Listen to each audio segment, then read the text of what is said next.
নমস্কার বন্ধুরা, আমি শর্মিলা লাহাস কিচেনে জানাই সকলকে স্বাগত। আজকে আমি আপনাদের জন্য নিয়ে এসেছি পেঁয়াজ পরোটার একটি দারুণ রেসিপি। কি করে চটজলদি পেঁয়াজ পরোটা বানানো যায় চলুন তাহলে দেখে নিই। প্রথমে আমি পেঁয়াজ ছোট ছোট করে কেটে নেব। আমি 4টে পেঁয়াজ ব্যবহার করেছি।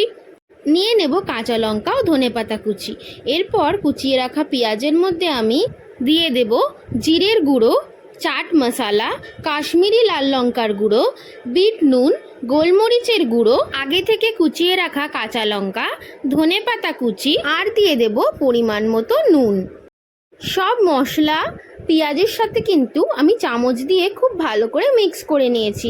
এরপর আমি আটা মেখে নেব, যেরকম আমরা ডেলি আটা মাখি। সেই আটার থেকে একটি দলা নিয়ে আমি খুব ভালো করে গোল করে রুটির শেপে করে নেব বা গোল করে রুটির মতো বেলে নেব।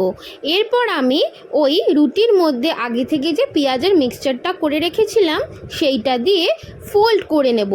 মানে যেরকম চিনি দিয়ে আমরা রুটি খাই না, ঠিক সেই রকম ফোল্ড করে নেব।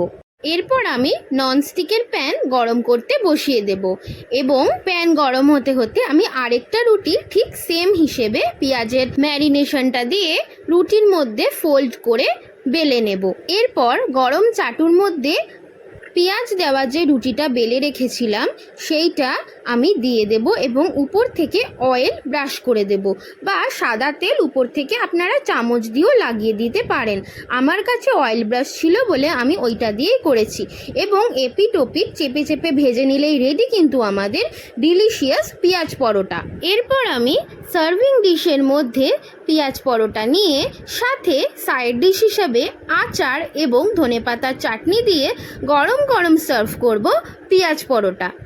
আজকের আমার এই পেঁয়াজ পরোটা বা চটজলদি অনিয়ন পরাঠা কেমন লাগলো সবাই কিন্তু আমাকে কমেন্টস করে অবশ্যই জানাবেন।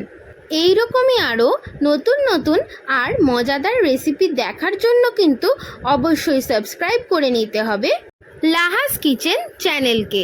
সাবস্ক্রাইব করা কিন্তু ভীষণ সোজা। চলে যেতে হবে ইউটিউবে আর সার্চ করে নিতে হবে লাহাস কিচেন চ্যানেলকে। চ্যানেল সার্চ করে কিন্তু অবশ্যই সাবস্ক্রাইব বাটন প্রেস করে বেল নোটিফিকেশনকে অন রাখতে হবে এবং ইউটিউব থেকেই যারা এই ভিডিও আমার দেখছেন তারাও কিন্তু অবশ্যই আমার চ্যানেলকে সাবস্ক্রাইব করে ছোট্ট পরিবারের সদস্য হয়ে যাবেন। আজকের রেসিপি এইটুকুই। দেখা হচ্ছে আর একটি কোনো নতুন আর ডিলিশিয়াস রেসিপি নিয়ে। তাই সবাই কিন্তু খুব ভালো থাকবেন এবং অবশ্যই কিন্তু সুস্থ থাকবেন। আজকে এইটুকুই। টাটা।